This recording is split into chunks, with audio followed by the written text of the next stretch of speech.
नमस्कार दोस्तों, मेरा नाम है रिमझिम और आप देख रहे हैं दिल्ली में एक बार फिर से इंसानियत को शर्मसार कर देने वाली एक वाकया सामने आया है। आप मेरे पीछे देख सकते हैं कि किस तरीके से पूरा जमावड़ा लगा हुआ है। गुड़िया को इंसाफ दो। जी हाँ, 9 साल की छोटी बच्ची के साथ रेप करके उसकी हत्या करके उसे जला दिया जाता है। महिला सुरक्षा को लेकर बड़े बड़े वादे किए जाते हैं, कानून बनाए जाते हैं। बीजेपी सरकार ये दावा ठोकती है कि मंदिर बन रहा है वहां जहां सीता खुद ही सेफ नहीं है। देख लीजिए, इसी देश की मैं बात कर रही हूँ।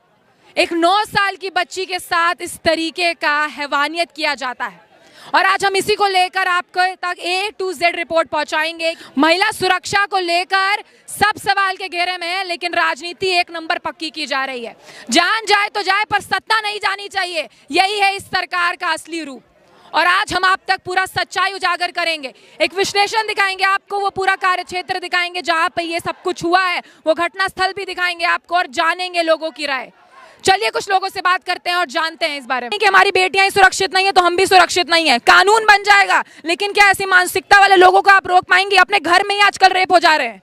बिल्कुल सही बात कहा आंटी जी ने कि इस देश में कोई भी बेटी, कोई भी लड़की सुरक्षित नहीं है। हम भी अपने आप को यहाँ पे सुरक्षित महसूस नहीं करते हैं।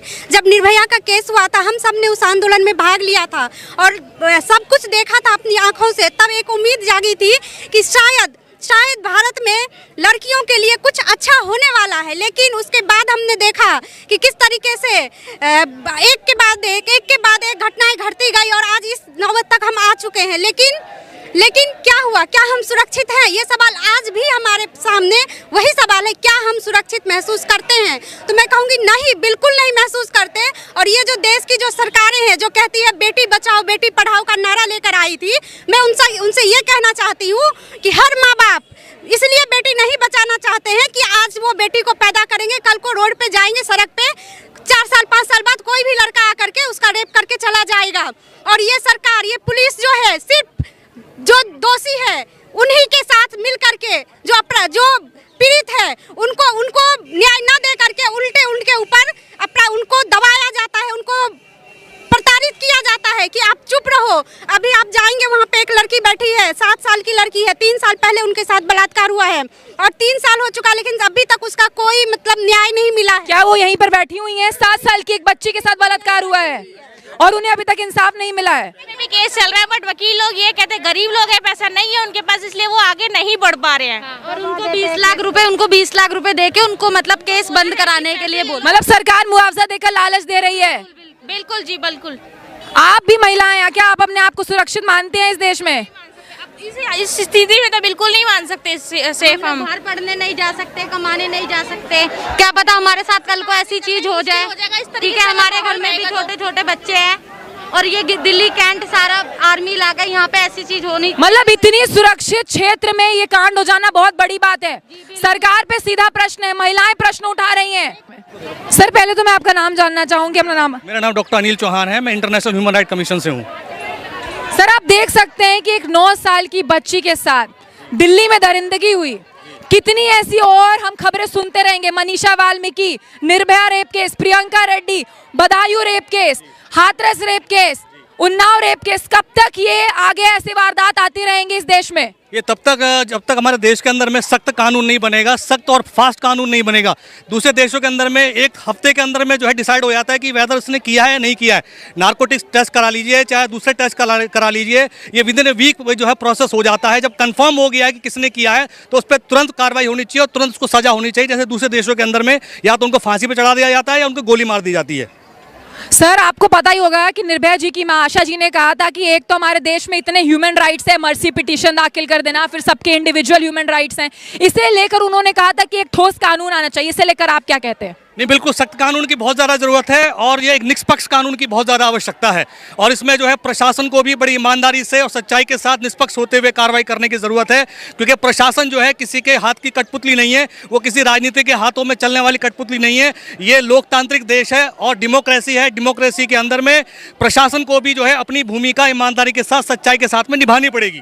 सर आप एक बात बताइए, चलिए हमने कानून बना दिया, लेकिन इस देश की जो मानसिकता है औरतों को लेकर वो कैसे बदलेंगे? तो ये मानसिकता जो है, जो मुझे समझ में आती है कि देश के अंदर में एक पर्टिकुलर वर्ग है, जिसका मैं नाम नहीं लेना चाहूँगा, एक पर्टिकुलर वर्ग है जो ये कहता है कि जो बाकी जो 85% जो लोग हैं देश के अंदर में, वो होते ही इन सारी चीज़ों के लिए, उनको भोग करने के लिए होते हैं वे लोग। और 85% SC, ST, OBC और माइनॉरिटी के जो लोग हैं, उन लोगों को ये लोग ऐसा समझते हैं। तो ये एक विशेष मानसिकता के लोग हैं देश के अंदर में, जो देश के अंदर में जो है धार्मिक आतंकवाद को फैला रहे हैं इस देश में। सर कौन है ये लोग जो धार्मिक आतंकवाद फैला रहे हैं? अगर आप बोल ही रहे हैं तो साफ बोलिए कि कौन है।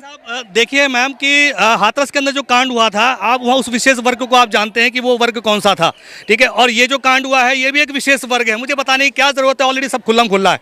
मतलब इस देश में एक विशेष वर्ग को टारगेट किया जा रहा है आपके हिसाब से? जी हाँ, विशेष वर्ग को टारगेट किया जा रहा है। SC, ST, OBC, माइनॉरिटी जिनको शूद्र कहा जाता है, उनको टारगेट किया जाता है। सर कैसे दिलाएंगे इंसाफ इस बेटी को? सर क्या है इस बार, क्या सरकार से मांगे हैं आपकी? हमारी मांग यही है कि इस बच्ची को जो है जल्द से जल्द इंसाफ मिलना चाहिए। जो लोग अरेस्ट हुए हैं उनका टेस्ट कराना चाहिए, नारकोटिक टेस्ट होना चाहिए, और जल्द से जल्द देखिए साहब इंसाफ मिले, लेकिन देर से मिले तो वो देर से मिला हुआ इंसाफ भी हो। Sir justice delayed is justice denied, दोनों हैं, डिलेड भी है और डिनाइड भी है। अगर इंसाफ दिलाना है जल्दी दिलवाइए, अगर देर से मिला तो उससे बड़ा अन्याय कुछ नहीं है।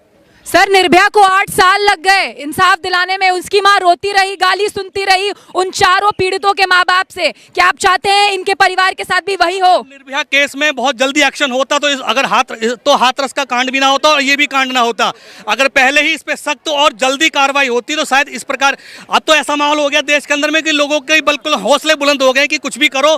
देश के अंदर में जो है निर्भया के बाद में उनको पता है कि 8 साल लग गए थे और आगे भी जो है ऐसा ही चलता रहेगा, इसलिए जो है उनके हौसले बुलंद हैं।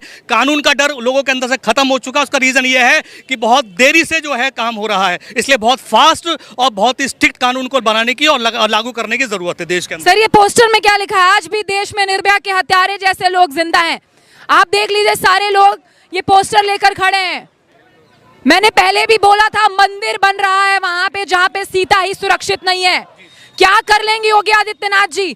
आप महिला सुरक्षा को लेकर वोट मांग रहे हैं यूपी में, दिल्ली में बीजेपी सरकार कह रही है कि हमारे ही देश में महिला सुरक्षित है। यहाँ पे जितनी भी महिलाएं खड़ी हैं, मुझे कुछ महिलाएं, क्या आप अपने आप को सुरक्षित महसूस करती हैं इस देश में? जी नहीं, जब हमारी बेटियां ही सुखी नहीं है, सुरक्षित नहीं है, तो हम कहाँ से होंगे? हम गरीब आदमी हैं, हमें इंसाफ नहीं मिलता, हमें इंसाफ की जरूरत है। एक लड़की की इज्जत की कीमत, उसकी जान की कीमत क्या सिर्फ 10 लाख रुपए हैं? वो इस कारण तक नहीं पहुंच पा रहे हैं कि दिल्ली एक रेप कैपिटल बनता जा रहा है। क्यों बन रहा है? क्यों मतलब पूरे विश्व में जो है दिल्ली और भारत जो है एक नंबर 1 पे आ गया है क्राइम, महिलाओं के ऊपर क्राइम के मामले में। उसके पीछे क्या कारण है? इस पे केंद्र सरकार क्यों नहीं काम कर रही है? और जब घटना घटती है तो आप अनाउंस करने आ जाते हैं कि हम 10 लाख रुपए देंगे और 20 लाख रुपए देंगे। तो क्या वो 20 लाख रुपए से लड़की के माँ बाप का जो दर्द है वो कम हो जाएगा? और क्या हमारी बेटी, उनकी बेटी तो नहीं आ सकती ना? 20 लाख चाहे 50, 1 करोड़ भी देंगे, उनकी बच्ची तो नहीं आएगी। वो छोटी सी बेचारी, उसके साथ कितना गलत करा गया है यहाँ पे। ठीक है, ऐसे हम लोग सेफ बिल्कुल नहीं है। हम लोग को इंसाफ चाहिए बस। क्या इंसाफ, अगर चलिए इंसाफ मिल जाता है, आखिर आगे क्या गारंटी है कि फिर ये वारदात सामने नहीं आएगी, ऐसा किसी और बच्ची के साथ नहीं होगा? इस बात की तो मैडम कोई गारंटी है ही नहीं। ठीक है, अभी यहाँ पे 1.5 महीने पहले भी यहाँ पे 2 लड़कियों के साथ बलात्कार हुआ था और शमशान घाट में ही। अगर वो केस नहीं दबता तो आज को इस बच्ची के साथ कभी गलत होता ही नहीं। मतलब मंदिर में सुरक्षित नहीं है बेटियां, शमशान घाट में नहीं है, आखिर बेटियां जाए तो जाए कहाँ? आप भी महिलाएं हैं, क्या आप अपने बच्चों को ऐसे हालत में, अपने बेटियों को बाहर भेजेंगे घर से पढ़ने के लिए? और शिक्षा नीति के बारे में बात करते हैं कि घर से आगे निकलेंगी बेटियां, बाहर निकलेंगी तब तो पढ़ेंगी बेटियां। अगर बेटियां बचेंगी नहीं तो पढ़ेंगी कैसे? बेटी बचाओ बेटी पढ़ाओ। बेटी बचाएंगे, बचाए भी ले तो मार देते हैं। पढ़ाएंगे, पढ़ा के क्या फायदा जब मरना ही है? तो पढ़ेंगे ही नहीं, घर में रहेंगे। क्या ये कौन सी नीति? ये क्या है कि बेटी बचाओ बेटी पढ़ाओ? हमें नहीं बचना, बचेंगे ही नहीं। बड़े होंगे, दूसरी तरफ से बेटी के साथ गलत सलूक कर रहे हो और उनको साथ दे रहे हो कि मतलब तुम पैसे ले लो या ये कर लो या वो कर लो। इस तरीके से तुम उनके लिए बोल रहे हो। जो आवाज उठाता है उनको मारते हैं। उसके मम्मी पापा को, उसके पापा को पुलिस वालों ने मारा वहाँ पे। ये उनको इंसाफ, ये इंसाफ थोड़ी ना, उनको अलग अलग बंद कर दिया। ये कस्टडी में बंद किया हुआ, उनको डरा रहे हैं, धमका रहे हैं, उनको बोल रहे हैं 20 हजार रुपए ले लो। पंडित खुद बोल रहा है इस चीज को कि 20 हजार रुपए ले लो। बात लेकिन पंडित समेत 4 लोग तो गिरफ्तार किए जा चुके हैं। पुलिस तो कह रही है हमने गिरफ्तारी कर ली है सारे लोगों की। हाँ, गिरफ्तार तो उनको उसी दिन कर लिया था। लेकिन उसके बाद क्या आगे क्या कार्रवाई हो रही है ये तो नहीं पता पंडित को उन्हें। और 4 लोगों को पूरा सपोर्ट दे रहे हैं पुलिस वाले। मतलब आप कह रहे हैं कि दिल्ली पुलिस वाले भी मिले हुए हैं इसमें और सपोर्ट कर रहे हैं। आप खुद देख सकते हैं, महिलाओं का सीधा आरोप है कि दिल्ली पुलिस भी मिली हुई है, सीधा परिजनों को कह रही है कि पैसा लो और मामला रफा दफा करो। इस देश का आगाज यही है और अंजाम भी यही होगा।